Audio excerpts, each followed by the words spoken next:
and welcome to SCL Scouting Grounds. Today we got a lovely little godlike set here for you guys between Fshers and Dungbeetles. My name's Kat, and I'm Hero Sun today in Chair 2. How are you doing today, Sun? I'm doing pretty well. I'm pretty excited for this first godlike game of scouting grounds that we've gotten a chance to see. So it's gonna be some exciting games to say the least. So some familiar faces by the sound of things. So can't wait until we get into picks and bans. And I hear there's a lot of big names in this set, actually. A couple of very important people in high res and important people in SPL in general.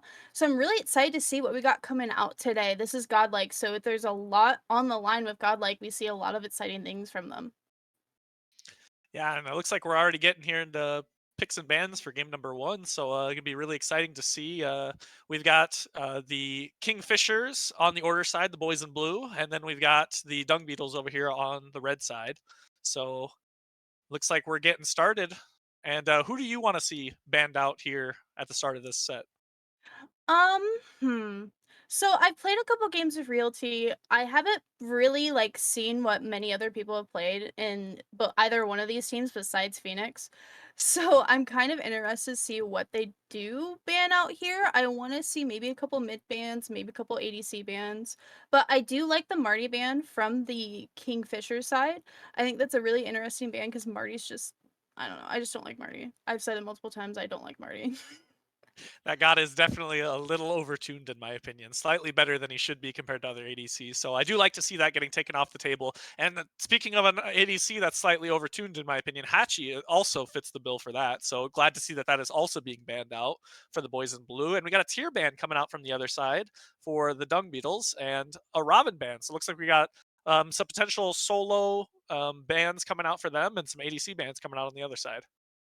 I do like the tier ban. Tier's got a lot of CC to him. Ravana's been crazy overall in Conquest the past couple of weeks. I haven't played in a minute, so I'm a little rusty on my meta understanding. But I know last time I played, Ravana was kind of scary. I do like the Guan Yu ban. I think Guan Yu is another scary solo. But between all these bans here, I'm seeing a lot of solo based bans. We have the two ADCs, but why just solo?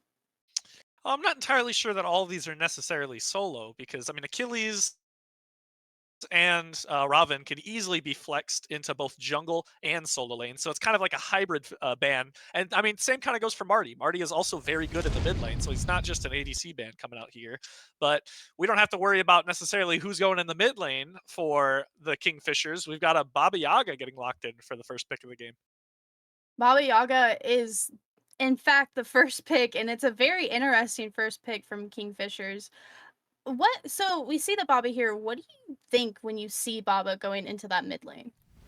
I think that's going to be a lot of damage coming out late game and some stacking items very easily being locked into the build thanks to her home passive that she just gets to build those stacks very quickly and very efficiently compared to the opposition. And looks like the opposition is going to have a Hercules pick, more than likely going into the solo lane. I don't think we'll be too shocked if it ends up over there in the short lane. And in the long lane, we've got ourselves a Rom, pretty standard pick. Rama's been a very standard pick lately, and I like both of those picks, Rama and Hercules. I think they're very strong picks in both their lanes. Maybe even Hercules going into the support role a little bit here.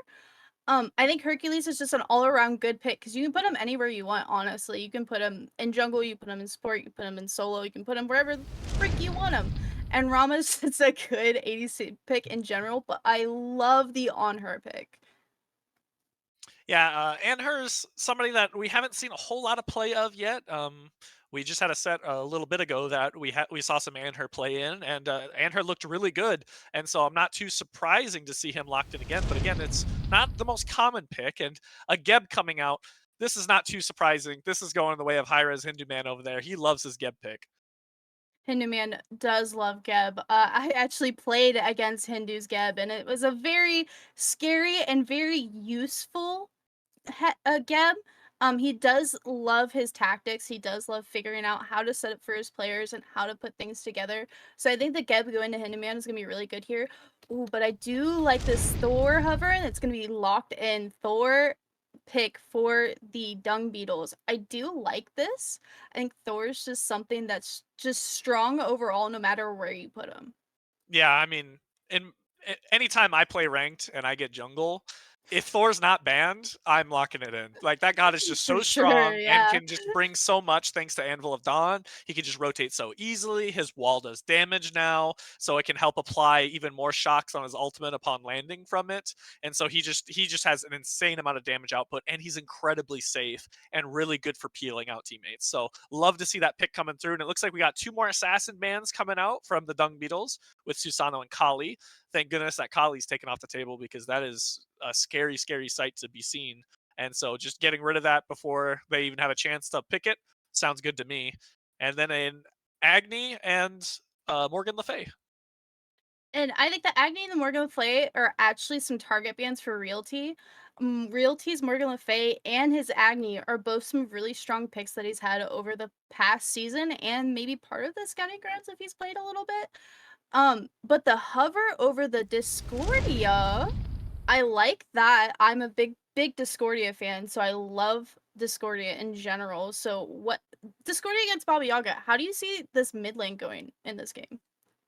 Well, I mean, Baba Yaga can easily escape the strife coming out from Discordia, but I mean, the main thing, in my opinion, that you lock in a Discordia for is her passive. Her passive allowing her to give one of her teammates even more damage that they're going to be dealing can really help that player in the early game snowball a lead in whatever role that they're playing. And we've got a Horus lock in, more than likely going over to the solo lane. I mean, but who knows? Maybe we can see that in the jungle. We could also see that in the jungle. I Phoenix, if he's playing jungle this game, I don't know what everybody's roles are, but I know Phoenix plays jungle or solo, so he can really rotate around if he's getting this Horus pick. But with the Hunbat's lock-in, that's also just as confusing as the Horus, because Hunbats is the same boat. You put Hunbats in jungle, you put Hunbats in solo, and I'm really, I have so many like thoughts going in my brain with these two picks. I have no idea where they're gonna go. I mean, between a Blink Cataclysm and a Blink Hunbat Sphere, it could be a pretty scary impact in the mid lane. So you got to be playing a little bit careful if you're playing the Discordia. I mean, your leap is not that far of a distance. You do get a little bit of iframes with it, which might help a little bit with that Cataclysm. And then we got ourselves an Athena lock in. That's definitely going to Kaizo. That's one of his absolute favorite picks. And so that's not too surprising to see him lock that in. Really good ability to taunt in opponents, to CC them, especially if there's a Hunbats that's rearing up with his overhand smash. Yeah, and I mean with Athena and Disco here, you got two really good taunts coming out of that team. So it sounds like it's going to be a really interesting comp going head to head. I seeing both of these comps, who do you think is going to have a good early game advantage and who do you think is going to have to wait till the late game? I mean, Hunbats definitely doesn't like to get that active before getting that ultimate online. And Thor, on the other hand, can definitely get active. And with an Athena ult coming in, Defender of Olympus being able to just go anywhere on the map, and you have the Anvil of Dawn on top of that, there's just so much global pressure coming out for Dungbeetles that I can easily see them having a early game lead and being able to carry that into the mid and late game. Yeah, it seems like my bad, Dungbeetles is gonna have a bit of a good just a good start off to their game, but I really want to see Kingfishers kind of snowball and just get their little wins at the beginning and somehow bring it out in the end. And I don't know, I'm just really excited to see these two teams go head to head today. Uh Well, with that, I guess we could be taking it into game one between these two teams. So we'll hand it off to the casters.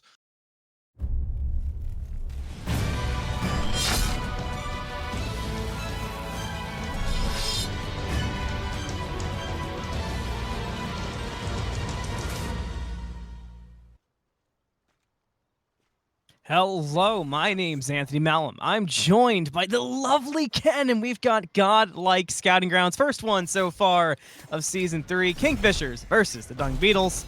Ken, say with me, let's do it! Let's do it! Oh, it feels so knew good you to would. say it with you, man. Oh, it's been a long time coming. I'm so happy to be in this with you. And we got a banger of a game here, man. Kingfishers, Dungbeetles. I wanna repeat what Suun said on the desk. This Humbats and this a Thor a really good matchup in here, not just because of how volatile their games can kind of be, but also just because there's a lot of pressure on these characters. The Humbots can really throw a game, throw a game once it gets to teamfight phase off the loop. A lot of teams like to group really heavily, and having that character in there can really, it can really keep teams off their footing for a lot of those fights. But the Thor Athena pressure coming out of Dungbeetles, it's going to be a really big game for the Kingfishers to see where these characters go and really what they want to do into those fights. We see a little bit of scrapping coming out here on both teams, but really this whole game is going to be a big battle of when the ultimates come up and where that impact can really go. That's one of the things about Godlike that always matters so much, is you have to make the most of the things that are the most obvious, because at a weird point, when you're new to the game, the simple things matter. Then you get into the grind. Then when you get really good at the game, the simple things matter once again. Something notable, too, is our friend HiRezHinduman has definitely not so much politely threatened Kaizo with this game. So Kaizo might be playing for job security here, so keep that in mind as well. Kaizo wanted me to share that I think it's kind of a hostage situation type of thing. Yeah, a little bit, maybe a little bragging rights on the table, you know, making sure that next office meeting you got something to make. Yeah, printers got too scared to show up. That's why Fenix is in there covering. Well, you know, when you know how the game's gonna go, maybe the best thing to do is just let Fenix in there, get a couple farming games off, and hey, you know, he's not on IttsKatt grounds. He can fool around a little bit, but maybe not fooling around on the Hun bots. You know, that's kind of 100%. I don't know. If I pick that up, I'm on the try hard. I want to win my team some games, so maybe looking towards the Kingfishers and saying, I want these guys to get picked up. I want to see what they can do. Nice of you to point out, and just to make it even more clear, Fenix on the Humbots, not draft eligible, one of the league coordination and casting teams. So just keep that in mind. And also keep in mind that Throst is going to be taking a peek at the grayscale. Jayswervy with the first blood for the Dungbeetles, making it clean and solo. Fenix on the quick response heads to duo, but Hinduman's already poked out. SqueaakyG's going to dash forward, but Fenix already dashed in, so Dungbeetles get to walk away with barely any scuff marks. That's going to be a blue buff for the Dungbeetles over on that right side. It's a tough game for that Horus. Once that leap goes down, you can get to your bastions pretty much at any point, but if your cooldowns are off, your timing's just that little bit not good enough, then Jayswervy on that Thor is going to make sure that you pay for it. That wall completely blocking him off. And a great kill coming out. Solo lane probably not going to be too exciting off of maybe those little early catches, but a good piece to make sure that they have that little bit. Hercules and Horus lanes tend to kind of be a little less exciting, but it seems like the Kingfishers and the Dungbeetles are trying to break that trend and make sure that there's a little more to this lane than just sitting around getting your farm and maybe going for a pluck or two. You never know.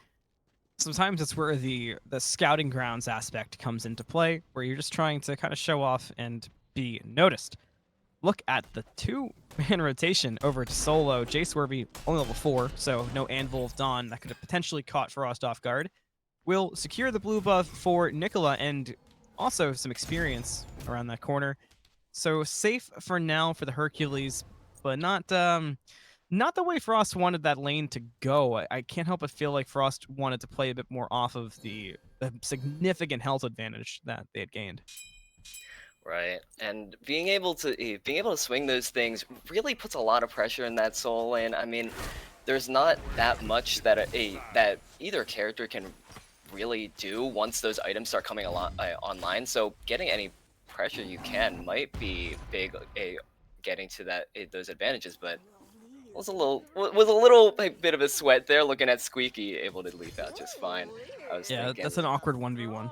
Yeah, I was thinking maybe something's going on over there, but you know, able to do just with the impale, maybe we could have something ramp up. Okay. SqueaakyG, there's an opening here for SqueaakyG if it's played right, but same thing for Kane. If SqueaakyG overplays their hand, it could be trouble. Dash in from SqueaakyG, but it wasn't quite there. But now the snipes come out. Oh, but the second one went right, but the third one hits! Goodbye, SqueaakyG. Kane with a solo kill. SqueaakyG had an opportunity, but once it was gone, you had to get out of there. You have to expect Rama to do Rama things, Humbots doing Humbots things, but Jayswervy and Nikola were too healthy, and now Fenix could be caught out, but does get the jump off.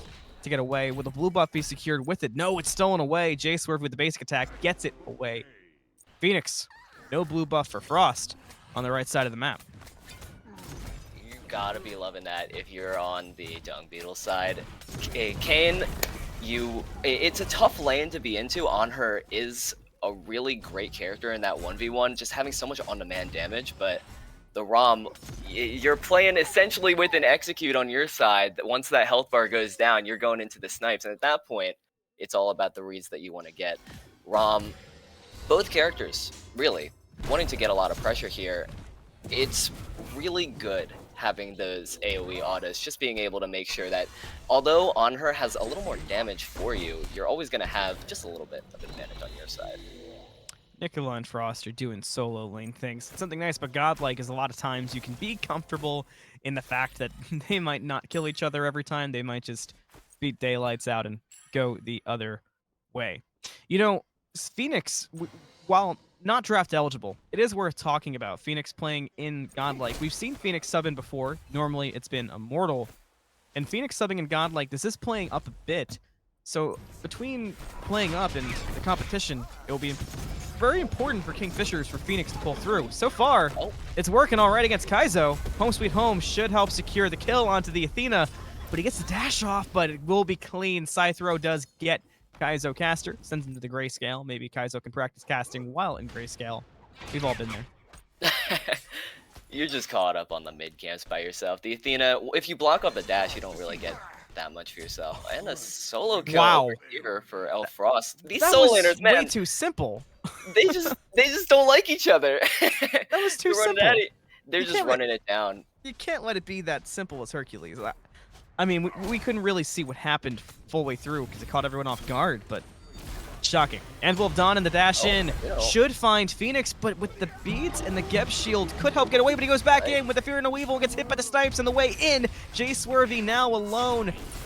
Maybe Kane can get Jayswervy out. That will be the case. Kane and Kaizo are making plays happen, and matter of fact, it's turned into a double kill for KaneTempest, and the dash forward onto HiRezHinduman, and Kane will send Fshers on the retreat. I mean, Kaizo set that up perfect, but Kane really pulled through and saved Jay with the big kill. Oh, absolutely. That ROM is going to be swinging. And I mean, once that Anvil and the Athena ult comes on in, it's... That was toxic. It's gonna be the story of this game. It's gonna be a fight over the map. The Thor and the Athena have so much pressure, and the Soul Laners are just gonna keep hitting each other. They clearly have it out for each other this game, and it's not stopping anytime soon. Jay's heading in. Jay is heading in, and Frost is heading home. Nikola actually gets the credit, so one for the Hercules. Should be nice on the ledger of the Herkadirk. Fshers, Dungbeetles, 2-5. 8 minutes and 45 seconds on the clock, and the gold lead about 2K favoring red.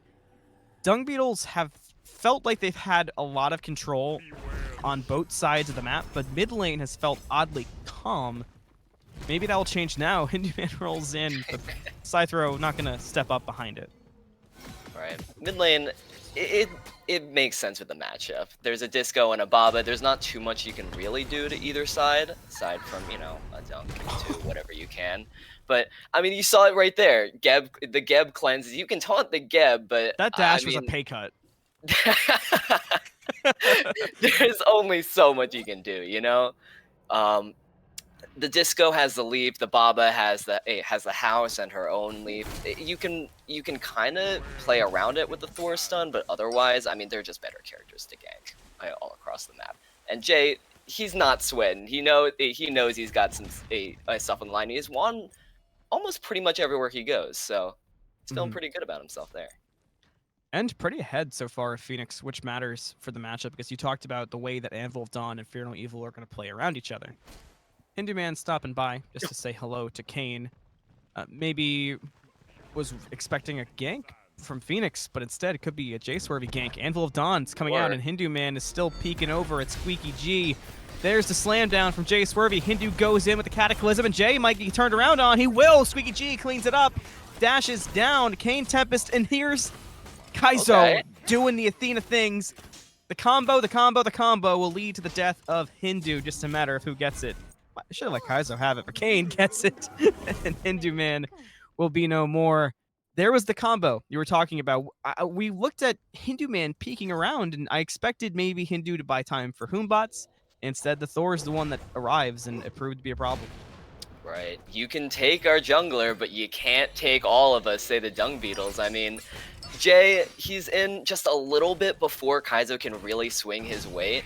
And so the blink burst from the Geb and the on her with all that on-demand damage, it really rips through them. But once that Athena comes on in and she's soaking up that damage, all your cooldowns are down, and you know, they still got a pretty healthy ROM just swinging on you. So great job by the Dungbeetles. I mean, they know that their comp can just keep on fighting.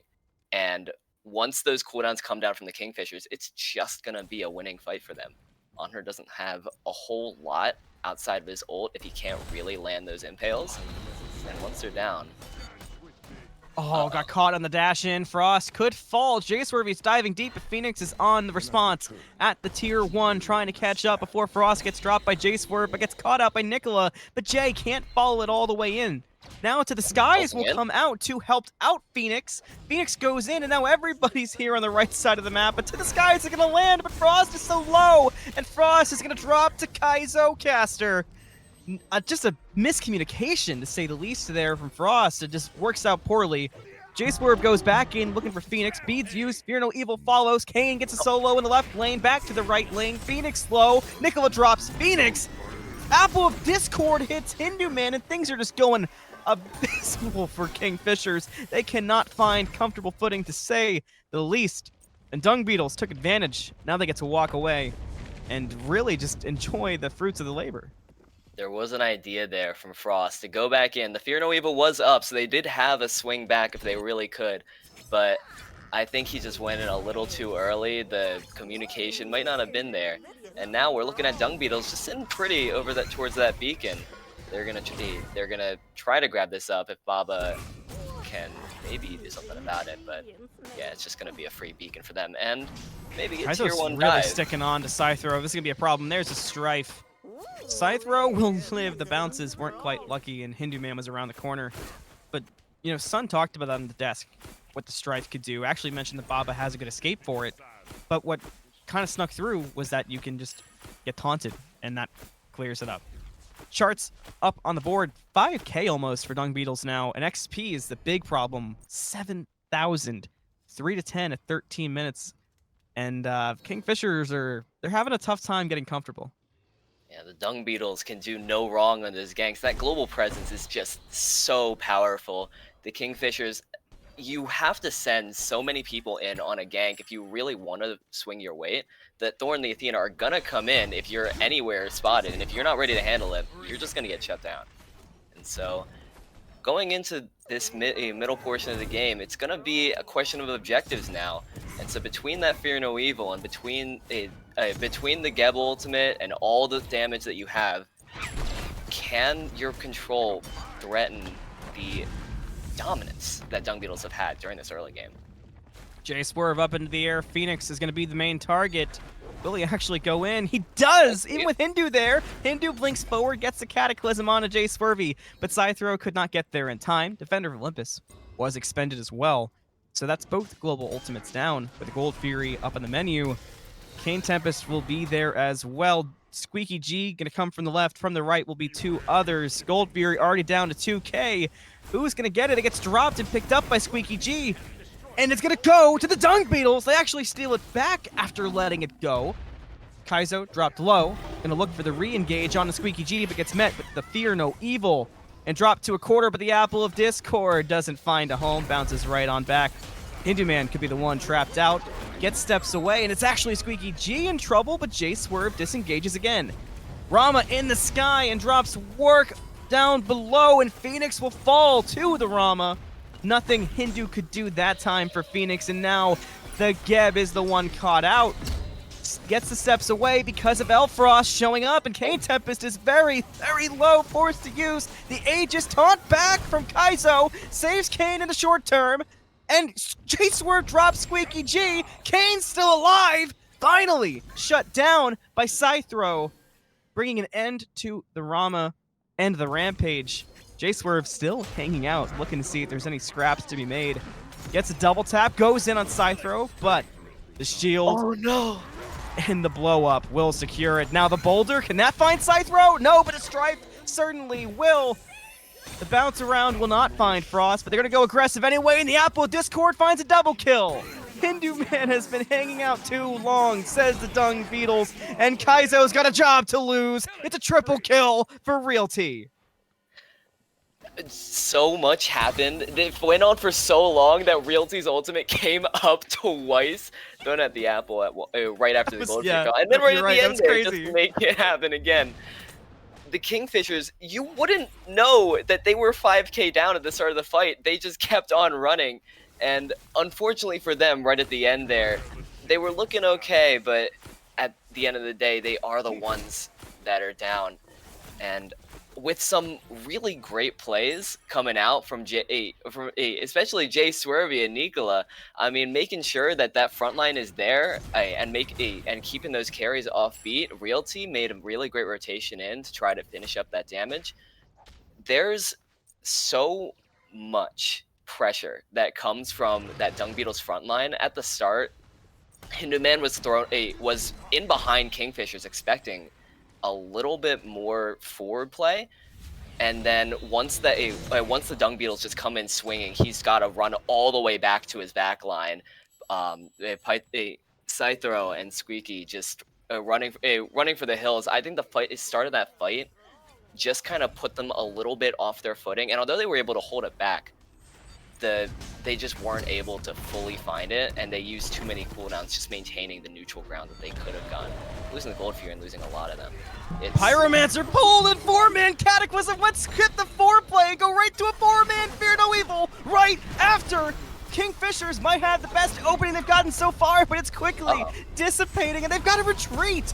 They created the opening, but they're losing it. The door is slamming shut. Psythro gonna get dropped by Nikola. Realty found HiRezHinduman. Now Frost is alone, completely without a paddle, has to dash into Fenix, and now they're gonna be cornered at the tier 1 tower.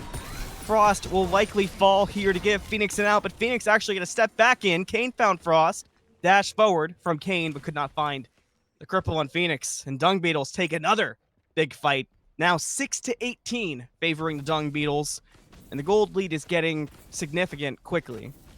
And yet again, although off of a great Fear No Evil from Fenix, the pressure is just so enormous. I mean, you can tickle these carries, but at the end of the day, you're behind too much. I mean, the jungler is down like 3 and 4 levels respectively to these carries. He's just not going to be able to swing the damage alone, and when Kingfishers aren't 5-man grouped onto that, it's just going to be a losing fight every time. The fights keep on going, and they might continue before they stop anytime soon. The beacon is now available to be captured, but only Kaizo is there, going to have a free beacon to himself, unless Hindu gets there in time, but nope. That's going to be score 1 for Kaizo over at the Stygian Beacon, now 2. Kingfishers constantly have amazing positions, and then also horrendous positioning at the same time, and I find it really confusing. Yeah, they have what would feel like a dream teamfight comp, but man, have the Dungbeetles just kept them like just far enough back to where even if you get one really good play, you're tanky enough, you have enough damage, you have the interrupt and the fight back to just make sure that you can get a good Fear No Evil. But if the Geb's not there, if your Baba isn't swinging from the back, if your On Her isn't putting all his damage right off of that, then Realty and Kane, their damage is just going to rip through all of you. At this point, I mean, with an 11,000 XP difference and an 8,000 approaching 9,000 of the next objective gold lead, I mean, these carries are going to be so dangerous. SqueaakyG doing way better in this 1v1 than he has any right, but the Astral Barrage will be the difference maker. Aegis on the second shot, so he's dead on the third if it hits. Doesn't hit, there's no way. No. Doesn't find it, but Hindu's here, and so is Psythro. But the taunt from Kaizo and the global ultimate, the Baba's Brew won't find it. Kaizo drops Hindu. You're fired. That's over with. Psythro goes in the home sweet home. but Kane's still alive. Finally, Kane gets dropped. Anvil of Dawn gonna come in and look for Psythro, but it's off the mark. But the wall wasn't off the mark. Psythro gonna jump over the wall, but it's only a matter of time until the Baba gets dropped. Aegis expended on the way out. Buying time, but buying time for who? It's just Frost around the corner. Don't expect Frost to get any crazy ideas here, but actually does step up. Fenix is around the corner, but now Frost is walled off and stuck in the clutches. Fear No Evil finds 3, but it may only save Frost for the moment. Fenix actually in trouble, but thankfully for Fenix, the Apple of Discord went wide. Uses beads, the wall comes 2 Hindus there. Should get Fenix away. Could have been a lot worse for Fshers, but I want to go back to that 1v1 because SqueaakyG almost winning a 1v1 against a Rama that was 4 levels up is not just borderline impossible, but so impressive.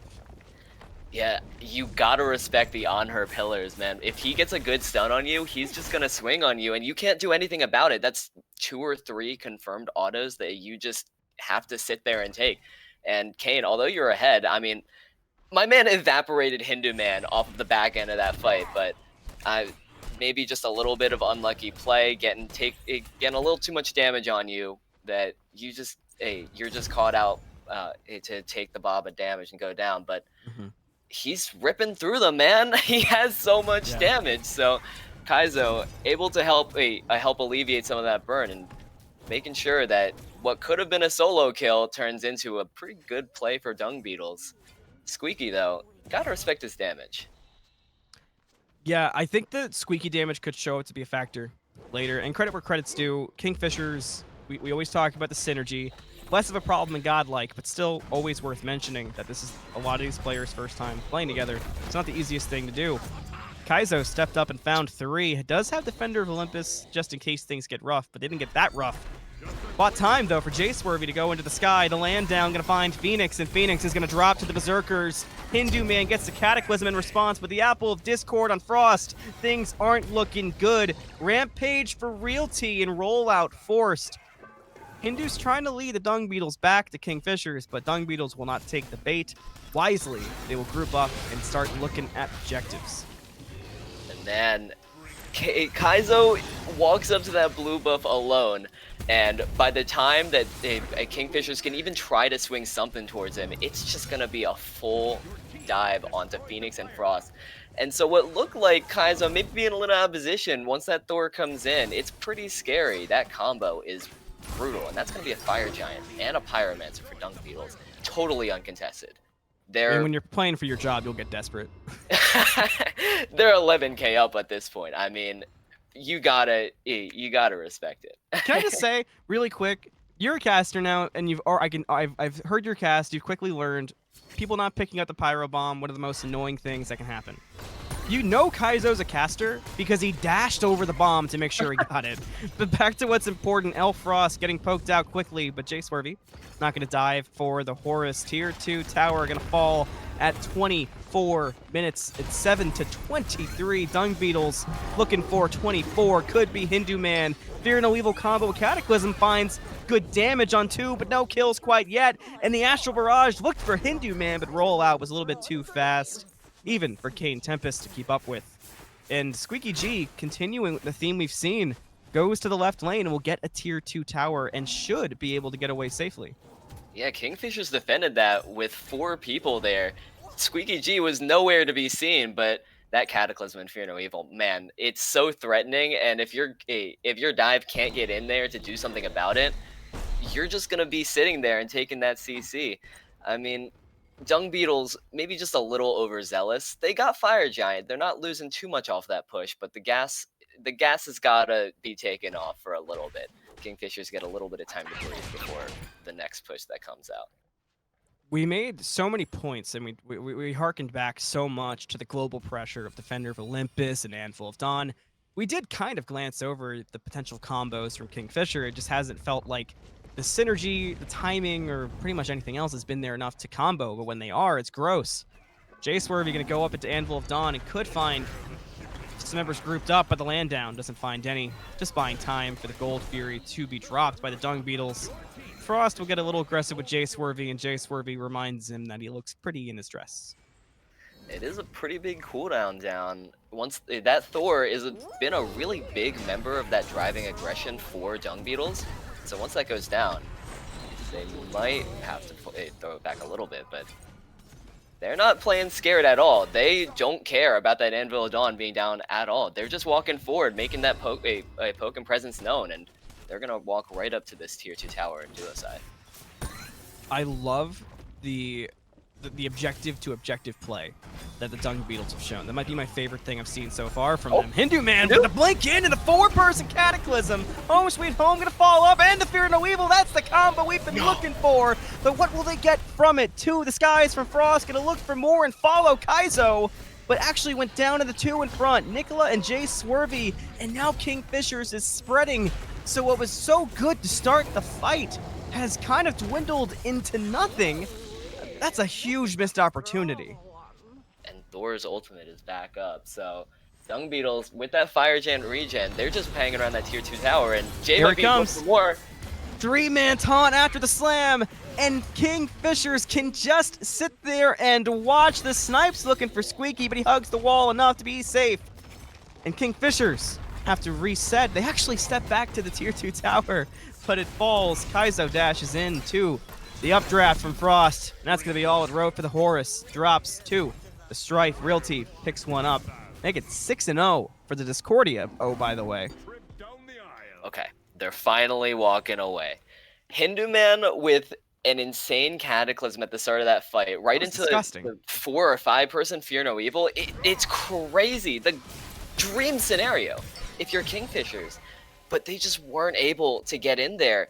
Frost goes right back into with his into the Hercules with his backline with the ultimate. What I thought could have been a really great driving point of aggression, maybe just a little too cautious when you have that advantage, and it's gonna be a tier 2 fight. HiRezHinduman gets another huge cataclysm, but it's only as huge as the plays that follow. The stuff after the stuff, and the stuff after the stuff so far is Dungbeetles cleaning house, dropping 2 members of Fshers. The Chaos Titan is driven back, but Dungbeetles aren't done pushing forward. Apple of Discord and Anvil of Dawn both missed. Frost actually dives in the back line. Desert Fury follows. Realty is going to drop. That's a boatload of gold. Elfrost will get the shutdown. SqueaakyG gets Jayswervy, and now Kaizo is just looking for an escape and to pull some people off of Nikola. It worked. It got Psythro out. Dash forward from Kaizo to get away. And the support and the solo are actually going to escape this somehow.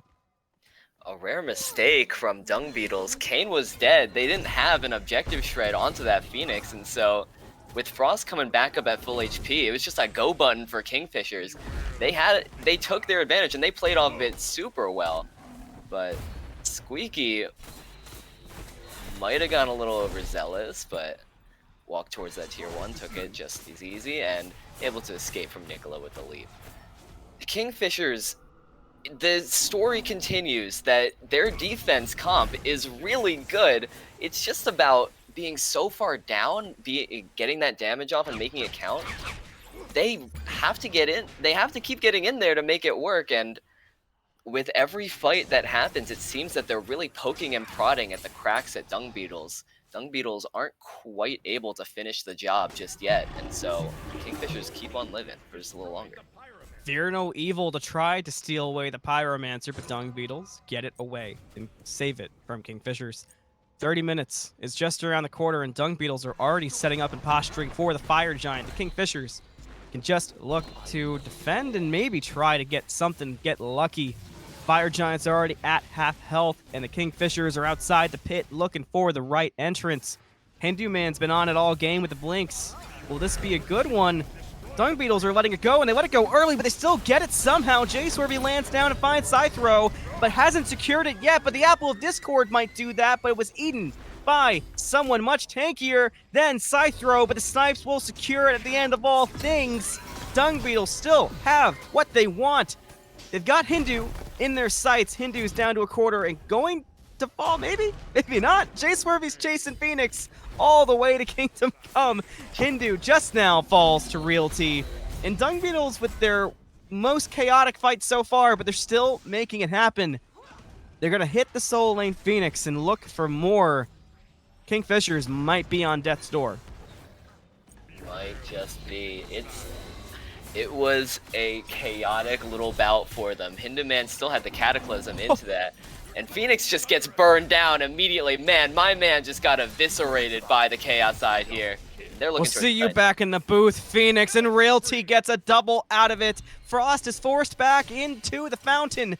Gonna hit the skies and try to land to defend the Titan, but I don't like the odds here.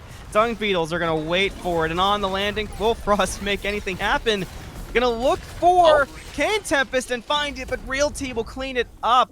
That bought time for Psythro to respawn, and the Dungbeetles are playing a dangerous game, and they do know that, so they're going to back up away from the Baba Yaga. There's one thing Baba can do. It's defend in these scenarios, and Hindu, with the rollout, gets in between three, but gets knocked back from Nikola. That could have been a game-changing pull-in to keep Hindu from one of Hindu's plays. The Cataclysm comes out regardless and finds three, but the follow-up has been denied for Jayswervy on top of Psythro. I don't like the odds here because the Titan's already low. Psythro dies. Not going to be much left to defend. HiRezHinduman and Psythro gonna drop. Fenix did find Jayswervy, who got too aggressive. And Dungbeetles now are retreating outside the Fenix. All right, Hindu never died anyway, but this has gotten way too chaotic. The Dungbeetles, they've been thriving off of the organization and the communication cannon. It's just the last couple fights, while they're winning, it feels like all that organization is starting to really seep through the cracks. Kingfishers are just playing off of their respawns, man. They die, they come back. They die, they come back. And Dungbeetles, their comp, I mean, it thrives off of that long fight. The Rom and the Thor, they love to be in there and stay, but maybe just a little too long to make it happen. I mean, if you can stagger someone's life, but once Kingfishers are just coming back and coming back, there's not really that much you can do. The Dungbeetles just can't close out the fights cleanly enough to score a win. They do get 2 Phoenixes down, but the Titan lives and Kingfishers are still breathing. I mean, they're all level 20 except for HiRezHinduman. The builds are coming online. If you're looking at the team fight, I mean, you love Kingfishers every time. They have just such a potent fight, and the CC is in such a big spot that if you're grouped up to take an objective or to charge forward and run at the enemy base, you can't really do that comfortably with this Hunbots and the Geb around. I think a big part of it is Kingfishers have been such good escape artists that Dungbeetles can't secure as many kills as they want. We'll see if that changes here. Frost is in the skies and looking for a landing place. Gonna just land at the Phoenix, and Dungbeetles back up again and gonna wait for everybody to be there and be grouped up. There's only one Phoenix standing between Dungbeetles and a potential victory, but you can tell by the way they're playing, they just don't feel confident enough, and their waves aren't pushed up enough. It just doesn't feel like the right moment. It looks like they might actually reset enough to clean up Pyro and then another EFG and then look to siege in and clean up the game, which is a pretty clean call, but with the way Kingfishers constantly escape the fights, I don't think it's a dangerous game. I think you're tip-tapping on the edge of what could be the danger zone. Right. I mean, your waves aren't pushed up enough, so you can't really make a full-on call. Phoenix, get out of there. Oh, Phoenix, you've seen Spectator enough to know you shouldn't be there, my friend. The Astral Barrage will be enough to clean it. The dash from Nikola hits. Phoenix is actually still alive. The Escape Artist Act continues for the Kingfishers. SqueaakyG's in a bad spot too, but can he get away? Desert Fury's forced. The shield from Hindu, and Psythro cleans up one, but Kane gets Squeaky. Psythro now low, goes in aggressive. Realty and Kaizo combine to get rid of Psythro. Rampage for the Athena, by the way. And I'm not liking how this is turning out for Kingfishers. Dungbeetles might not need the Escape Artist Act to be a problem anymore, because this might be the best that they've looked in a fight in a hot minute. They're going to clean up the solo lane Phoenix and the mid lane Phoenix. Where do they go from there, Ken? I mean, there are still 3 alive on Kingfishers. You'd love to go for the Titan, but they're a little smarter than I am, making sure that the EFG is up. It's 35 minutes into the game. you can hold that aggression, take the Fire Giant, and there's not really that much that they can do to aggress on you without threatening their own lives. Cataclysm and Fear Evil are up, but at a disadvantaged fight, you'd imagine that it's a super risky play to make, but maybe, just maybe, they're posturing for it. To the sky, it's gonna land on top of the Fire Giant. Hinduman's in the pit as well. Kaizo's gonna drop Frost on the landing. He died so quick. He's supposed to be tanky. Kaizo's still alive, and Fenix gets a shutdown with the edge of Fear No Evil. Channeling his inner rat milk with the edge of it. Jayswervy gonna look for him in response, but Fenix got away just a bit too far. Jayswervy's placing down wards. He wants blood. He's gonna chase Fenix all the way, but not past the speed buff. Dungbeetles with the Fire Giant, but they do lose Kaizo. Without Frost being gone, I think I take that trade if I'm Fshers, but Squeaky cannot drop. Squeaky's got to get out of there. And Jayswervy walking very menacingly. There's only one place to go for Dungbeetles. They're biding their time, they're waiting, but Psythro Totally caught out the wall, found Psythro, gonna force the home sweet home. Wait. Here's the cavalry, blink from Hindu, Fenix 2, and SqueaakyG gets Jayswervy. A mistake from Psythro turns into a pick for Fshers? This is supposed to be godlike. This looks like Harbingers versus Sugar Babies. Godlike all of a sudden. Oh, your team's not there, Jay. Once that home sweet home comes out, I mean, your burst isn't enough to take them down for the single cycle, and so at that point you just have to get out. There's such a presence from that Kingfisher side, and so Thor alone can't do it. Geb's just gonna keep his mid laner safe, and Psythro's thanking his lucky stars that he wasn't on the other end of all that damage. Jay, it would have been an amazing pick to get Psythro, but it's just not enough this time around. But Dungbeetles might still want to go for the win off of that. They have the Oni waves, and now they've got the duo side Fenix, and the Titan's already low, and HiRezHinduman has been picked off. The cease and desist is on its way. He may shut down the servers even. Thanks, Dungbeetles. We blame you. They're pushing in, and Kingfishers is just on the response. Frost is going to get dropped. It's a double kill for KaneTempest, and now the Dungbeetles really don't have much stopping them. They're just going to wait on the Oni waves and push into the throne room. Going to be a 3-on-5, and 3 of Dungbeetles have VFG. That might be all it takes. Fear No Evil for the panic response, but they just can't make it work.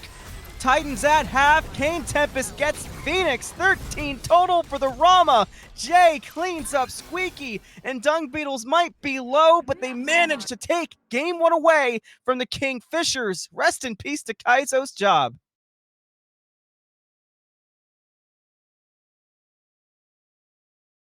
Kaizo becoming unemployed with that game today. I think that game kind of went how we predicted it a little bit, but it was a very exciting game overall. Dungbeetles taking the win for game 1 right there. What did you like to see out of there, son? I don't think we have Sun here today, so I guess I'll go ahead and talk a little bit about what I was watching. I just liked the. I mean, there was definitely. Oh, go ahead, son. You can go ahead and talk. am I back? You are back, I believe. Oh, okay. Seem to be having some connection issues on my end. I apologize for that. But, I mean, I love to see what the Dungbeetles were doing. They were doing exactly what I said. They were using their global ultimates to just get around the map as much as they can. And so they just kept on using that Defender of Olympus and just working their way around the map. And Kaizo doing a great job to set up with a lot of these taunts. And, I mean, keeping his ADC alive in a lot of these, but also setting up really hard to help peel for his teammates with those. Did a fantastic job. And I mean, HiRezHinduman on the other side had some amazing cataclysms coming out, like absolutely crazy. He had like 2 4-mans, like I don't even know how many 3-mans. Like his cataclysms were insane that game. Yeah, I think Hindu was really coming out this game and really trying to protect his team, trying to set things up for everybody, make everybody look nice and pretty, but sometimes that just doesn't win you the game overall. I think the global, like you said, the global ultimates are really what got Dungbeetles. I'm gonna keep messing that up. Dungbeetles, their advantage here, because as soon as you global ult, you got the whole map in front of you, and you are able to do whatever you want right there. So I think both teams worked really hard this game, but I think the comp is really just what made the difference. Yeah, it's very difficult to. I mean, the Kingfishers had a great comp, but the problem is that it's so hard to utilize that comp when you're behind. Fear No Evil is just not nearly as effective if you don't have damage to follow up on it. Same with Cataclysm. Both of those are fantastic team fighting ultimates, but very, very difficult to capitalize when you're behind. So it's just a little bit of a draft dip just because of those global pressure that they were able to exert on them. But I mean, at the end of the day, one team will win and one team will lose. So it just kind of depends on the flip of the coin. Absolutely, and the coin did not flip in Kingfisher's favor this game, but hopefully it'll flip in their favor for the next game as we go ahead and head to a break for game 2. Hello, hello, and welcome back. We have more godlike scouting grounds. Kingfishers versus the Dungbeetles, and KaTT has been vanished to the Shadow Realm. And we won't be seeing her for the rest of the night. But this time, Sun's not frozen in a vortex, so things are looking on the up and up. Game 1, to me, was a story of the synergy coming online a bit too late for Kingfishers, as Dungbeetles seemingly was losing some of that synergy. Sun. So my question to you is, what do you think needs to change for Kingfishers to kind of get themselves going early? We have a couple role swaps, but the main goals still kind of feel like they're the same. Yeah, I definitely think that we need to see a little bit of a swap in the overall draft. Again, the comp that they had drafted in game 1 was if they didn't get off the floor running, then they weren't going to be getting off the floor running. And it's just, I mean, so they need to pick some early game gods and then still some gods in the late game. They had a lot of really good Mm. mid to late game gods, but not enough early game for my liking. And so I would definitely like to see some early pressure that they can bring out, maybe like a Susano jungle, or Mm. maybe they take away the Thor for themselves this game. So something along those lines that they can use to help them with their early pressure. All right, I do like that. Hmm. I'm trying to kind of grasp what could be the number one go-to change-wise, but first let's just talk about who's changed and where. You can see KaneTempest is now joining the side of HinduMan, trying to keep that nice and clean. Jayswervy along for the ride. On the other side, POSTDRAMA subbing in, and SqueaakyG is switching sides. And Squeaky was somebody who I found really fascinating in game 1. The decision making and I feel like ADCs sometimes fall into a trap of if they're being out rotated and their lane didn't go good, they kind of get into this panic headspace of, oh, I gotta start carrying. I gotta try to rotate too, and they fall further behind. SqueaakyG made the tough choice, stayed and pushed out, and that dual lane being so pushed out ended up being a saving grace for Kingfishers. Yeah, absolutely. I mean, a lot of times carry roles think to themselves, "I'm the carry role. I'm supposed to be the one carrying this game." And so when they are behind, exactly as you said, they typically do not like it, and they try to help their team as much as they can instead of just getting that farm, getting the late game, which is what they need to do. And he did a great job of doing that and catching up and being able to put up a Mhm. little bit of a fight in those ending team fights. And some bands coming out on the way. We've got a Robin, Hercules, Achilles, and Tyr, all pretty standard bands at this point. Like you and Kat were talking about on desk in game 1. They cover every dominant role right now. They just fit too perfect into this hybrid, even though hybrid doesn't exist, meta type of thing. And it's just you gotta get it narrowed away. I'm sure you're happy and Deelo is happy to see the Hachiman ban that will not be part of the game. I I did like the Rama versus on her matchup. I would kind of like to see it run back with the different junglers just to kind of get a better feel of where our ADCs were at.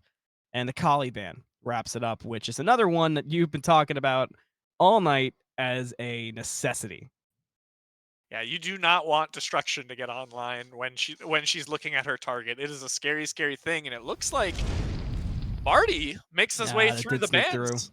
which is not something we see too much. I mean, I feel like this god gets banned just about every single game, rightfully so. He's oppressive and can be flexed into multiple roles, and so I mean, we'll just have to see whether this is a mid or an ADC. That actually, you saying that instantly struck me. I could see that being an actual ADC, Marty. That feel what we saw KaneTempest do and how we saw Psythro play on the Baba Yaga. It kind of feels like it'd be a fitting thing to send Marty to ADC, kind of utilize Marty as a flex pick to control the bans of the other team while you've already got your ADC and they leave some mages open. Yeah, and I mean, it looks like we got ourselves a potential dual lane locked in. I mean, Kuzenbo could also still be flexed over to the solo lane. I know there's some solo laners out there that absolutely love that god, and so I wouldn't be surprised if that's potentially an option. I know for myself, I love playing Kuzenbo solo, so once again, a little bit of a flex potential coming out for Dungbeetles. So be interested to see how that goes. And as we slowly await for another pick, Terra being hovered and locked in right now. What are your thoughts on Terra? I like it here. Hindu had a very good Geb game, but something that I think between desk and game, it might have been said 25 times. The global pressure of Athena and Thor was a lot to deal with. And I think Terra's a nice answer for that, honestly. It keeps presence everywhere, it helps everybody. And I also really like it with On Her because, Terra's not a character until level 3. On Her is a pretty good character level 2, but On Her, Terra, level 3, and dual lane could be spicy to look at. We know that KaneTempest is a fighter, and we know from last game that SqueaakyG was willing to fight back. We saw it happen 4 levels down. So around level 3, I'm looking for that dual lane to start getting a little crazy. And that's not to mention that, I mean, Terra puts up a lot of walls, and having that impale on the side with Anher can be very beneficial, especially in the early laning phase, because typically he will elect to get his impale and his disperse to leap away. And so having that extra wall that'll appear in lane and just being able to impale people into it very early at level 2 and level 3 will be very beneficial. And a Morgan Le Fay to round off the first half of the ban phase and immediately followed up with a Thor ban. I love to see that. Get that off the table.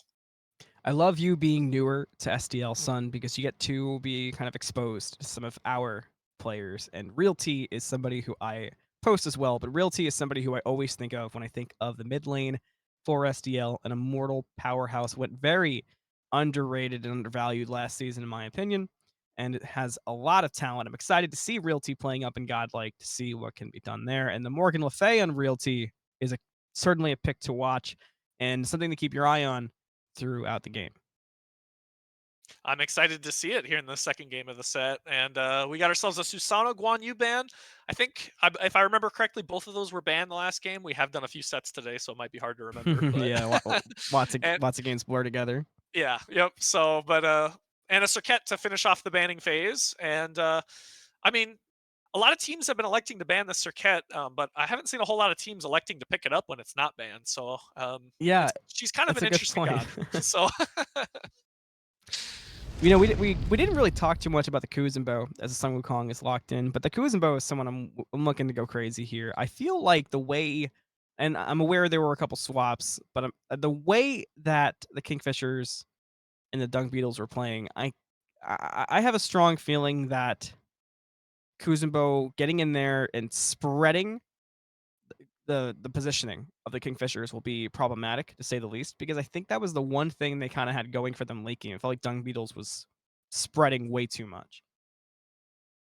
Yeah, it'll be very interesting to see when that happens. And now we know that the Kuzenbo is going the way of KaizoCaster in the support role, now that we got a Wukong locked in, which is good to see. And a Mulan pick. I am the biggest Mulan fan on the planet, so I love to see it.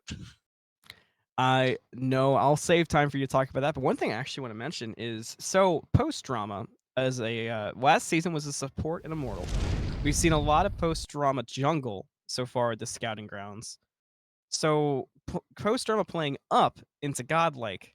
You mentioned that it's Kaizo in support. I'm wondering if it wouldn't be Kaizo support. It might be post support while playing up in Godlike, which could lead to some interesting swapperoos in on the side of Dungbeetles, but with the set locked in, I'll let you touch on Mulan, set, and then go back to the conversation of roles. I mean, Hope you're taking notes.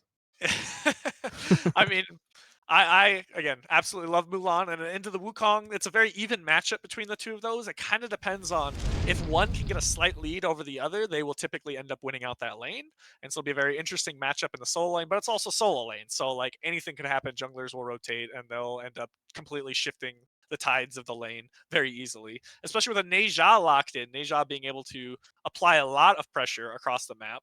Um, and so it'll be very interesting to see that pick when it comes to the solo lane pressure. And like we said, the role swaps are going to be something really important to take note of and see how those go down.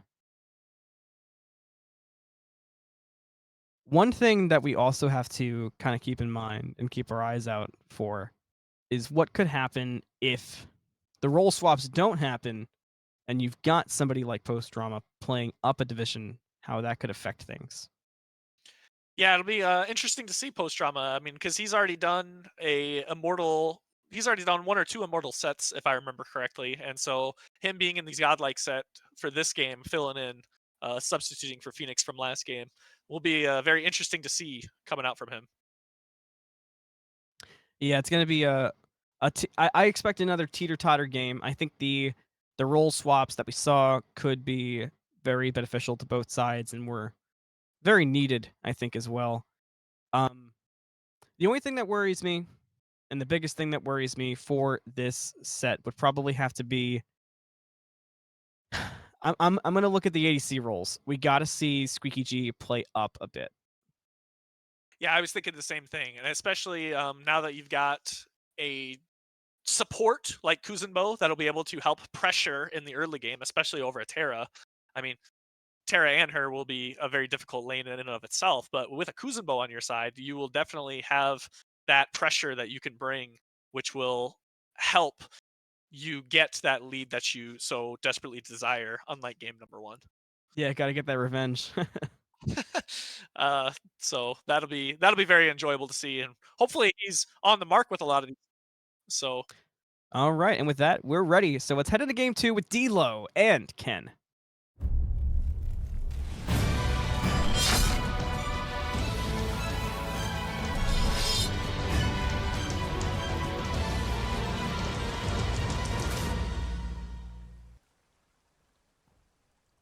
Hello, everyone, and welcome back to the Smite Draft League Scouting Grounds. Godlike Division, Fshers versus the Dungbeetles.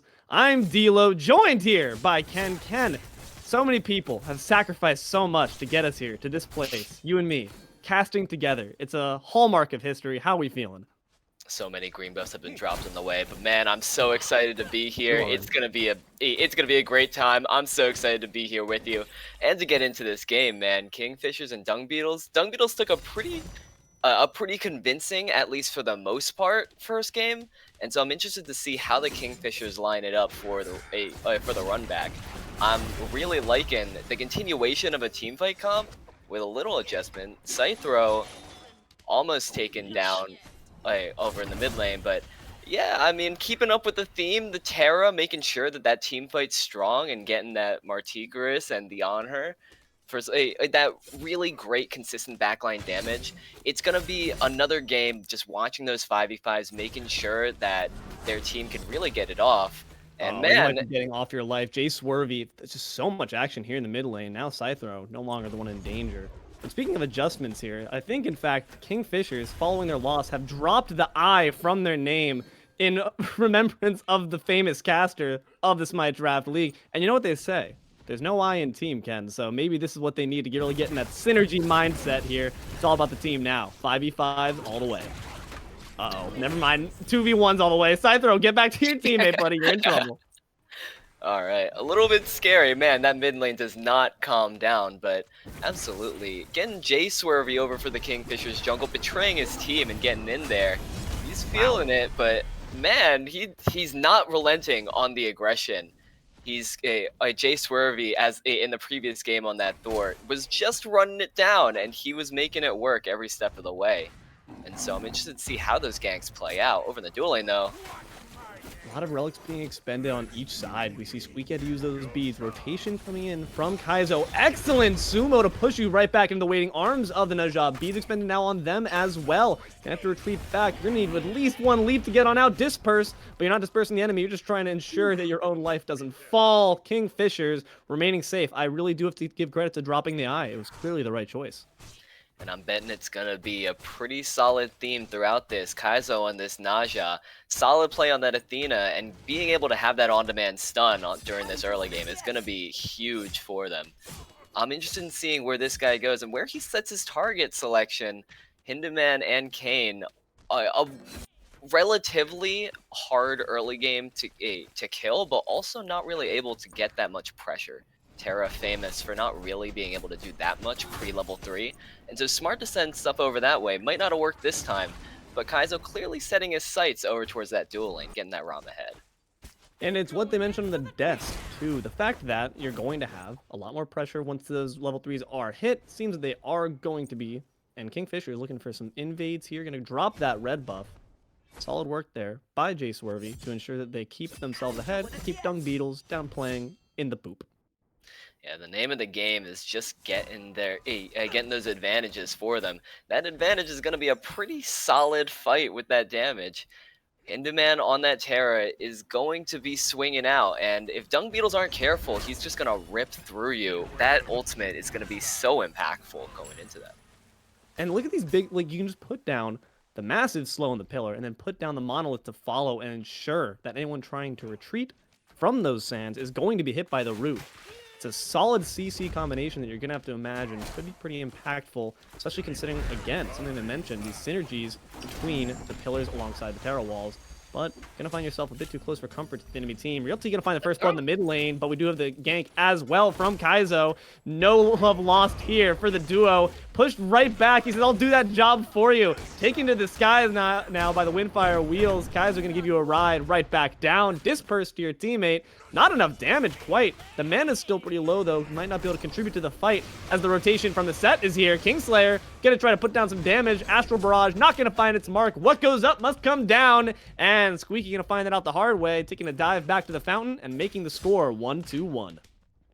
A good idea to make yourself known over in that dual lane, but man, once Jay has that that ult online, he's got the Soul Eater, and it's going to stack pretty quickly. That Kingslayer is going to be super impactful, making sure that he's able to save the life of not just his carry and support, but also net himself some nice pressure and a kill for himself. This is pressure right here. Gonna have to use the masterful shots. Not gonna be able to find it though. Grapple. Not gonna get you it either. Some scrapping over the totem quickly became a deadly affair. Rotation from the mid laner to maybe scoop up Elfrost if they stick around a bit too long. But both soul laners deciding, I've had my fun. I'm gonna head on back. It seems like the chaos from last game's Soul Lane hasn't even started to diminish. Those guys just want to scrap it out. And these Soul Eaters coming out from both sides, they want to get those kills. They want to get that stuff off. Sun Wukong and Mulan famous for really just wanting to get their kits off, snowball that game, make sure that they're the impactful ones come teamfight stage. And it looks like that they're just going to be scrapping on each other to make sure that hopefully one of them can get that off. Certainly is the case. I'm seeing what I'm liking to see here, as you would in any godlike division game. A lot of vision here. I was about to say earlier that it was the Dungbeetles' dominance when it comes to those wards, but you're seeing Kingfishers certainly prove face for it, and that's going to result in these ganks being a bit more difficult to pull off successfully, especially with the lack of global ultimate presence off the Dungbeetles. A lot of smacking each other in the face here. This could be trouble. Jokic gonna have to take to the skies there, one hit away from death. Somersault, don't you dare go back in, buddy. Think of your life. Think of your children. Decides to not listen, opts for the aggression, knowing that Najah was there to support, taken back up, brought back down. There goes Elfrost. There he goes, and man, these two are not letting up. Najah thankfully coming in to say, hey, help his soul laner out, but Nikola playing with just no fear. You gotta imagine Kaizo screaming into the mic that he's on his way, and so with Frost and Nikola continuing to run at you. Yeah, exactly. It's gonna be an interesting case. I mean, Kaizo might just want to hang out because these two aren't gonna let up anytime soon. No, we're just going to see some more aggression on the other side from Kingfisher's jungle. They're doing a great job bullying out the jungle, making it theirs. Truly, Jayswervy has no limits when it comes to what's your side is mine. Mi casa, su casa, tu jungla es mi jungla, no? That's what Jayswervy's asking. They're not quite happy about that, though. They might need to do something to counter out that pressure. And here comes Kaizo, speaking of, trying to oblige. One level up. Could be in some trouble if they decide to engage. Maybe opting to group up a bit more. Kingfishers feeling confident in this 3v2, but SqueaakyG, the spoiler, trying to make that a 3v3 even fight. Kingfisher's going to decide, nah, we'll just take some safe farm on the wayside. Jay has so much confidence. He just walks right up, takes half of Rom's health, and just walks on out, no problem. I mean, there's a huge threat from the Dungbeetles. I wouldn't step up to a Naja's jungle, but Jay, he knows that he just has he is such a good fight, even if he's able to be thrown off his footing a little bit. I mean, the Kingslayer can heal him up. He's got some good he's got that Soul Eater online now, so his fight's just gonna keep getting stronger. And so any little bit of pressure he can get is really gonna take this set and bring him ever closer to running out on a rampage. Man, Frost just hates this guy. Yeah, he does, dude. Look at him go in. These cross slashes have done so much. Jokic, I know it's the finals MVP, but you wouldn't think it seeing it from the Denver Nuggets. Now over here on the side of the Kingfishers, just gonna, or sorry, on the side of Dungbeetles, just trapped underneath the tower. And in my mind, at least for me, that indicates that Kaizo doesn't necessarily need to show face there, but is opting to do so nonetheless. Now taking it into the midst of two. As is the port here. Jayswervy, though, gonna be trying to find some damage. Naja's gotta come back down soon, and they're both low health. Could be in trouble. Gonna be sweeped up there. There goes Elfrost on the fritz. Kaizo trying to make their way to safety. Jayswervy not gonna allow that one. Jayswervy's now gotta be on the fritz, though, as well. Otherwise, you've overstayed your welcome a little bit too much. On the offensive, 3 members strong. Dungbeetles thwarted there by the rotation from the support. Fantastic job to HiRezHinduman. You made a really great point at the beginning of that about junglers. You know, you don't have to go over that soul lane if they're scrappy. You can kind of just let your Mulan or your Sun Wukong kind of just run their game. But them showing up means that they see kills, and that returns one for the soul laner on Dungbeetle's side and one for Jay, able to get that Naja. And the more you stifle them, the better it's gonna look. But Frost on that Mulan, a hard character to pilot from behind. You really want that way. You really want her to just continue to swing, make sure that you're a huge threat and ahead during that entire early portion. That character loves to go for early Gold Furies, and so far Dungbeetles have done a good job making sure that she's at least controlled. Although bullying the Sun Wukong, she is at least under threat of a gank, and that's all you can really ask for with that character on the board. She can get ahead, but only so much. And with a lot of the vision now down off the map, could be your opportunity if you are Kaizo or if you are Jayswervy to maybe look for some of these opportunities. Here, 10 minutes into the game, 2-3, small goal differential, really negligible, only 400 on the side of Dungbeetles. XP saying the same thing. We're going to try to equalize that factor. Kingfisher's on the offensive here in the dual lane, showing face. POSTDRAMA, though, gonna say, here, meet my friends. I'm gonna push you right in the midst of them. Could be some trouble there. Nice Desert Fury. Great damage on a Kaizo. Gotta get out of there, buddy. Trapped in the pit. Brought down by the Lion. There goes Kaizo, courtesy of Kane. Another one pushed back, brought to the altar, but you might have just sacrificed yourself. POSTDRAMA gonna be taken out there by Jayswervy. Consuming power, gonna consume the Lion. Finally brought down. Astral Barrage, great shots here on a Psythro. Brought back down in the midst of two. Could be in trouble. Here's Realty to try to support. Death from above, gonna bring down even more damage. Following the kill on a SqueaakyG. Chaos Tower gonna bring down Hindu. That's unfortunate if you're Realty. Could have been a kill, but unfortunately just gonna be a death instead. It's a 2-for-1, but Dungbeetles really, Kingfisher didn't really get credit for that one in the first place. Right, you can put Kane out of position, but that Terra ultimate's gonna be really threatening. Eventually it does swing onto them, but it's a good look into how these team fights are gonna go. HiRezHinduman, once that ultimate pops, Dungbeetles have to scatter and get out, because otherwise Kaizo's gonna die as he did right in the beginning. And Post, he's just kind of left in a corner. You have to watch where that fight back's gonna be, because Kane just has a ton of damage into the back line, and if you're just gonna throw him into it, he's just gonna say, okay, sure, I'll take it, whatever.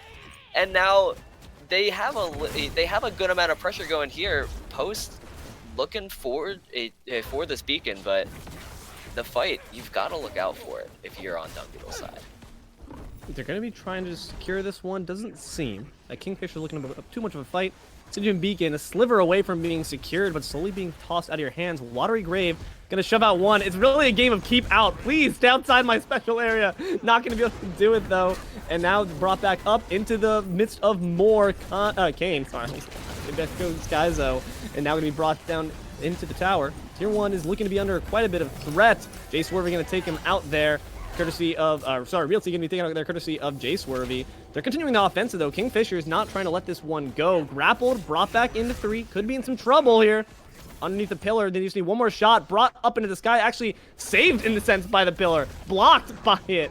And now Martikaros as well as Elfrost need to get out of here. Otherwise, lest they be dropped for their low amounts of health. Kane as well. Gonna take his kill, grab his gold, and go. That's a heist if I've ever seen one. Barely out. How did these members live? One new wall, it's a triple kill for Dungbeetles. In what other game do you see a team from 1K up just strut over to the other side's tier 2 tower, and they're not even done. They want more. They're going to continue the fight. POSTDRAMA is once again just trying to get you out. Please, this is my area. Get out. You can't do that to him. Realty going to put the kill on Jayswervy as a punishment. Man, I do not know how POSTDRAMA keeps managing to do it. Watery Grave is back up and securing more time and more meter for the Stygian Beacon. But at this point, they're looking for kills more so. This is only just a vector for them to express their rage and hatred. Elfrost going to pick up Realty. Death from Above might put the kill back on him. Going to be courtesy of Nikola that they finish it off, but returned back into the hands of Kane. This line's on the killing spree. And all through that, the beacon's still active. Man, the Kingfishers just feels like they have that little bit of the edge in the fight. Dungbeetles really excel when they can keep Kingfishers away from that big grouping. But with that Martikaros swinging around, and with the set just in that backline, they have the immunities through Set's beads and through Martikaros ult to just make sure that what displacement that Dungbeetles have, they can't really fully bring it out. But when those fights pick up, it's just all them. Frost runs in, he's ulting forward through the tower. Their ability to snowball that fight has grown tremendously, but at the end of it, they're spiking their gold lead. It's only a K, so Dungbeetles still have a pretty good shot to bring themselves back. They just got to clean up those little fights and make sure that Kingfishers aren't getting away with too much more. One rack there for you, but might be a bit more for the Dungbeetles here if you get caught lacking like that. Jayswervy gonna be brought down to the Watery Grave, courtesy of Realty and Post. Now on the offensive, Hindu, gotta find yourself a way out. What is that method? It's into the grass of the Martikaros, which is waiting for you. Gonna be able to provide at least some mana appeal through the damage at the very least as it turns. Hindu, still caught between two, but now just boxing. Can do so safely until they have reason to re-engage. Kingfishers, gonna lose one off that, but certainly could have been more, and their gold lead remains a bit intact. I think Jay's a little too used to playing with Thor, but oh man, SqueaakyG getting taken down by Kane. That's a huge moment for the ADC and over on the order side. Nice grapple there to try to re-engage. Okay. Wasn't able to hit Kaizo, but can hit him with the ultimate at the least. Takes 2 tower shots for your trouble. Kaizo not gonna be in any danger quite yet. Here comes the pushes from POSTDRAMA. On a Psythro, though, in the midst of 2, might not have been how you wanted to push it. Might need to push your way out of this fight, buddy, because it's looking a bit rough. Juking amongst the minions, trying to find a way out. Death from above. Will it find the last bits of damage? There's the basic. Psythro going on the offensive. Gonna manage it underneath the tier 1 tower. Kingfishers looking to be retreating here. At this point, you have to imagine they realize this is no longer sustainable. You've gotten your kill. Let's dip. And Kane's going to be saying the same thing as we do see the rotation from Kaizo trying to ward off that aggressive pressure onto the tier 2 tower. Kingfishers managing to get themselves a nice kill and disengage pretty cleanly as long as Kaizo doesn't have anything to say about it. Oh, he totally wanted it there. Good leap out from Kane to just make sure they couldn't get what they wanted to. But looking towards the Pyromancer now are the Kingfishers. And actually, Dungbeetles going to secure it thanks to Nikola. That's that finals MVP status right there. That was fantastic. Excellent steal. Cookies for the Sun Wukong. And now that's just going to put themselves, reverse the slide a little bit. Still 2K down, but very least you have the Runic Bomb to your name. You're not feeling quite as sorry. Might have to now channel aggressions toward the Fury. Kingfisher's hoping this objective push will not quite go as unfortunately as the first. And if you're looking to that Gold Fury, man, you gotta previously 3, now evened up to, a little bit to 2 levels for the ADC. This on her is so huge right now. If you're going for objectives, you're going for it now. The fight for Kingfishers is absolutely massive. Being able to threat those two carries right on the board, and with a Mulan on your side, she's not as good when it comes to those later game team fights. And so if you're threatening your lead, you have about 2k coming towards right now. You're making sure that if you're going to spread it further, you're doing that when your characters are at their strongest lead points. Uh-oh, this isn't looking to be a strong fight for you, Nikola. You might need a retreat back to your team. Gonna be obliged, thanks to Kaizo, who's got some presence over there. But they're continuing the offensive. Nice grapple. Gonna continue the engagement here. We have set. Here's support. Can you find extra damage? It seems that they're content with the poke. Not going to be content, though, are the members of Dungbeetles, witnessing the attempted steal. The blue buff is going to be dropped successfully by Kingfishers, but now the offensive has begun. Taken to the sky. That's some good beat for you. Could be in a bit of spot of bother. Watery Grave dropped right back down into it. It's decent damage here on a Jayswervy. Nikola is also pretty low, as well as Kaizo. Realty going to clean up one with a sweep of a sword. And can they find more? Elfrost on the fritz, has to retreat, looking a bit too cold for this one. We have to expend the beads to avoid the sigil, but can't avoid that sash afterward. Doesn't matter, turn around, gonna find the kill. Tiger form, gonna quickly grab up Elfrost. Just playing in the grass here a little bit, but might need to walk your way out, take up to the skies. Both members here, opposite sides, but both doing the same thing. They respect each other's moves. Now gonna come crashing back down. Hindu is the only one on the offensive on the side of Kingfishers, up until the moment that Kane decides to enter in from stage left. But not going to full send it quite yet. They're not really confident they should full engage. They do have separated post-drama. Just going to put up some more damage. This is, after all, the carry that, as Ken mentioned, is got the lead. You need to be pushing this advantage before you don't have that lead anymore. Absolutely. And Kingfishers just getting thrown back and playing at a disadvantage basically that whole time. I mean, the fight started by the Chaos side blue buff. And so when Kingfisher's Jayswervy eventually dies in the middle of like 3 people, when Frost finally meets up with the rest of his team, he's running all the way back to the mid lane, and Dungbeetles are just surging forward. Although they're able to get a little bit off of the return, it's not the fight that you want. You really want to be forcing that fight in neutral territory and being able to swing all of your guys, because your power player is your honor. And so at this point, it needs to be centered around him for sure. Right, bringing him into those fights is going to be crucial for them. Otherwise, the fights, I mean, every other lane is almost dead even. And so getting him in there is going to be a huge point for the Kingfishers going in. But they're not content to do so. I mean, they don't need him for the Stygian Beacon, but Elfrost is now caught in the tier 1 tower. Gonna take a decent amount of poke for that trouble. Poking around, Jayswervy just being a bit mischievous. Just swerving around a little bit, drifting in the back of the jungle, but not gonna quite find anything for it. Kingfishers content to ride this one out, but it's like you said, Ken. Can't say it any other way. You know, 3 ways to Sunday, Kane needs to be rotating for these fights. And with the Pyromancer, the key objective right now, you gotta imagine he's walking up the mid lane, he's gonna be looking towards it. So that next fight around that Pyromancer might just be where they spread their next lead. And they do have the 2 Stygian Beacons to their name, so you have that extra objective damage.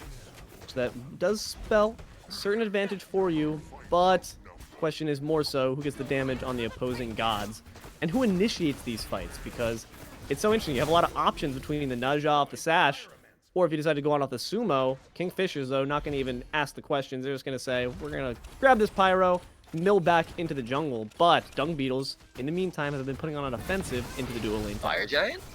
Fire Giants? Question mark? Seems like Kingfishers looking to maybe grab a bit more for themselves. They do have the rotation from the carry. It's 5 people strong. But in the meantime, Dungbeetles are pushing down left lane still. Fire Giant drop for Kingfishers. Someone needs to maybe go back for cleanup control. And it is going to be the Mulan. Driven off is the ROM. SqueaakyG gets the squeak on out. And now the offensive begins into the mid lane. Good damage on a Kaizo, who's not able to initiate. Ult's been expended for safety, but the Terra ultimate is indeed going to ensure a lot of movement speed. Jayswervy get a swerve right in front of Realty, bring him down to the fountain. Nice impale to bring you back underneath into the waiting arms of Hindu. Tier 1 tower will fall. The two Hunters could be putting a clinic on if they decide to get those basics right. And there's some solid damage right there. Kaizo trying to put on them juke shoes. Didn't have them tied quite yet. Kane gonna find that kill. Psythro in the meantime takes the disguise to take down POSTDRAMA. And now Somersault. Solid job there from the Monkey King. But the Lion's gonna get you back. Double kill there for Kane. Continuing the offensive, just gonna rejoin with your friends. But it's already Dunsky. Deicide there for Kingfishers, courtesy of Frost to sweep it on up. Kingfishers just loving that fight, and with them having that lead over to that power player, Dungbeetles love separating that fight and making sure that Kingfishers aren't able to surge forward together, and they have that idea in that fight with the Onher fighting two people alone. But Kane, he's just so strong, man, taking down that Naja no problem and just swinging it right over Nikola. Nikola could have a good fight into Kane if he was even with him, also level 20. But at this point, I mean, with the Honor swinging with so much gold, he's probably gonna have like 3K once he gets back. He's just gonna do so much damage. 7K differential now for Kingfishers. Dungbeetles lacking on the 9K as well on the EXP side. Or sorry, Dungbeetles. Kingfishers also on the up and up for the XP side too. So that's really rough. I know Anthony was mentioning the fact that Kaizo's going to be fired. He's going to be fired and in debt at this point. It is looking really rough if Dungbeetles cannot find a way to turn it around. So in that case, we know the winning condition. The ace is up the sleeve for Kingfishers. For Dungbeetles, Ken, what do we think that is? And if you're looking at Dungbeetle's side, I mean, we were talking about a little bit with that separation. Post really needs to make sure that Kuzenbo keeps someone out. Kuzenbo's really good at making a presence and keeping someone just from fighting at all. And although Kingfishers have a couple tools to deal with it, making sure that between that and the Naja physically pulling someone away, that the carries from Dungbeetles, who throughout this game have been working their butts off to make sure that they're still staying as much as they can on level, on build. They gotta be swinging, and they gotta be swinging hard, because Kingfishers aren't gonna be letting up anytime soon. Attention's certainly going to be on the front line of Dungbeetles, as we do see the Furies being dropped by Kingfishers, going to extend that lead even further, 8K gold to their name. Kaizo going to try to take some gold back their own way, as well as the Rom on the right side, dropping down some tier 2 towers potentially, but the Fire Minions might make that job a bit harder than you bargained for. Meanwhile, Kingfishers going to put their own offensive here into the left side. Dual lane tier 2 tower will fall under 3. Rom will drop their own. SqueaakyG going to find that solo lane one as well. Kaizo not quite able to do the same in the mid laner, the odd man out. Gonna be returning home with your tail between your legs. A bit unfortunate for that. And now the Phoenix engagement, the dance does begin. Alright, and sending the Mulan back, maybe just slowing down their push a little bit. The Mulan going over to check the Rom, but the tower's already dead, and he's not going for the Phoenix ever.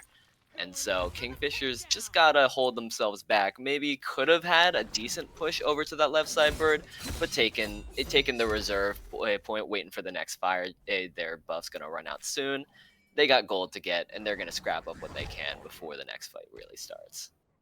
I know, like I mentioned before, is like just like a joke, but like genuinely, I think the fact that they dropped the I in the team name Kingfishers has actually helped in terms of like their play. It's reflecting at the very least. Anthony and Sun mentioned at the desk the fact that the story of Game 1 was a story of synergy come too late, but the synergy here has come on a lot earlier, a lot stronger too. And Kingfishers are showing that they're not afraid of grouping, and that even when they scrap solo, though, too. I mean, Frost was taking it right up to the face of Nikola from minute 1. So Kingfishers in general, across all aspects of their play, just looking a lot stronger.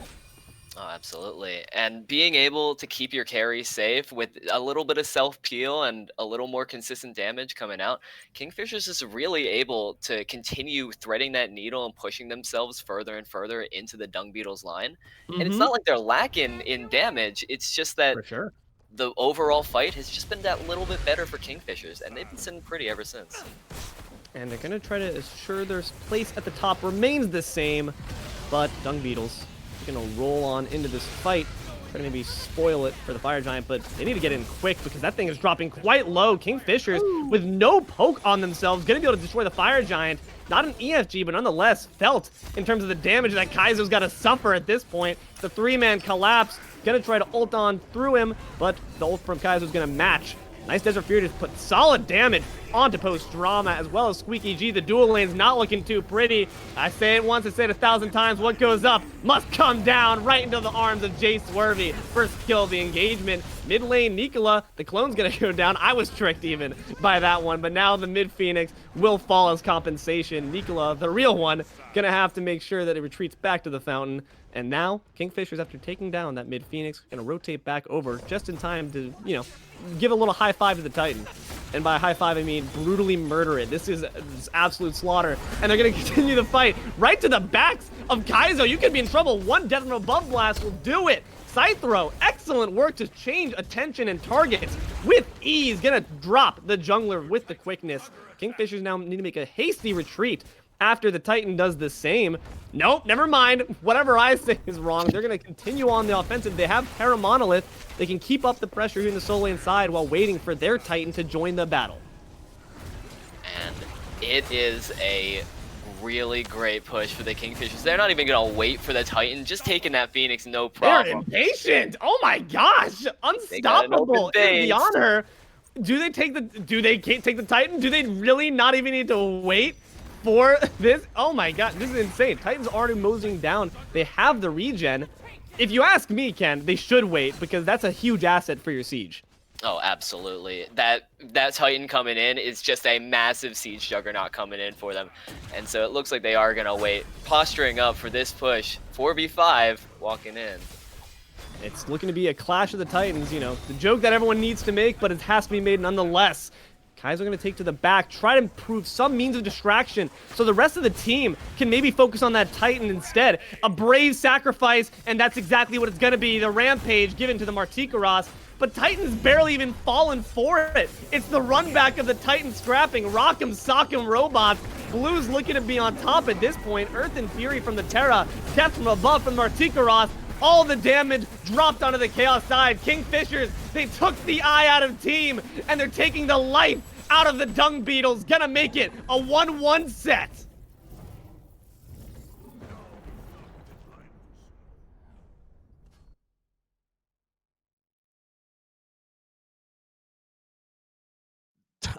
Wow. I can't believe they came back, but they said it. Synergy was going to be the key. They just had to find it and start playing together.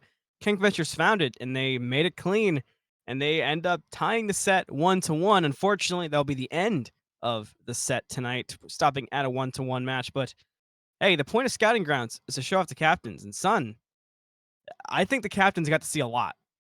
Yeah, absolutely. I mean, just a little bit of role swapping coming out for some players and some teammates switching around. And these battles looked a lot closer than they were. Maybe it was just a little bit of unevenness in the scouting grounds. Tends to happen from time to time with certain teams and comps that get drafted. But I mean, all in all, I mean, Kingfishers looked great that game. Like there's just, I mean, they just looked phenomenal. It seemed like a lot of the issues that they had in game one, definitely they looked at, realized, and fixed for game number 2 here, and just looked phenomenal. They drafted some early game pressure gods. I mean, they drafted really good team fighting gods like within the Terra. They got a lot of pressure off of the Mulan. The Mulan was put behind early, but it didn't even matter because once team fighting phase got around, this Mulan was just a nightmare in the back line. And so it just looked absolutely phenomenal. KaneTempest also emerged to me as a standout ADC. SqueaakyG does not look like a bad ADC. There were a lot of really good moments and a lot to look at positive. Kane just had the upper hand and showed a lot off. And, you know, ADC, especially at the upper echelons of play, is normally a tough spot to lock down. So that's a pretty notable asset for captain. Same thing, honestly, with the support situation. Obviously, Kaizo went to jungle and off-rolled and jumped in, posted fairly well, considering going up to Godlike and HiRezHinduman. We saw some signs of this in game 1, but in game 2, it really came to fruition, and he had a fantastic game on the Terra. Yeah, absolutely. He had some really great ultimates coming out, and just allowed to set up for his teammates and protect his teammates in a lot of these team fights that they would have otherwise have lost. And so, just looked phenomenal on the on the Terra pick this game. Definitely like to see him switch it up a little bit after the cataclysms were not working out towards his Yeah. favor, with his teammates following up on that. But you know, it happens from time. It does happen from time to time, Outing grounds. Not indeed. everybody's on the same wavelength. Yeah, it's tough. It's tough to figure out, tough to put together, but it certainly happened, and it turned into a fantastic set. I hope to see plenty more of Godlike this season. That's always the thing we look forward to the most, is seeing Godlike, seeing the talent. But that's been all for us tonight. Thank you to Kat, Suun, Deelo, Ken. I was AnthonyMalum, and of course, pushing buttons was iNooblet. We'll see you next time on Scouting Grounds for even more Smite Draft League action as we get closer to the start of Season 3. See you around. Taste your affection, caught on you, tunnel vision.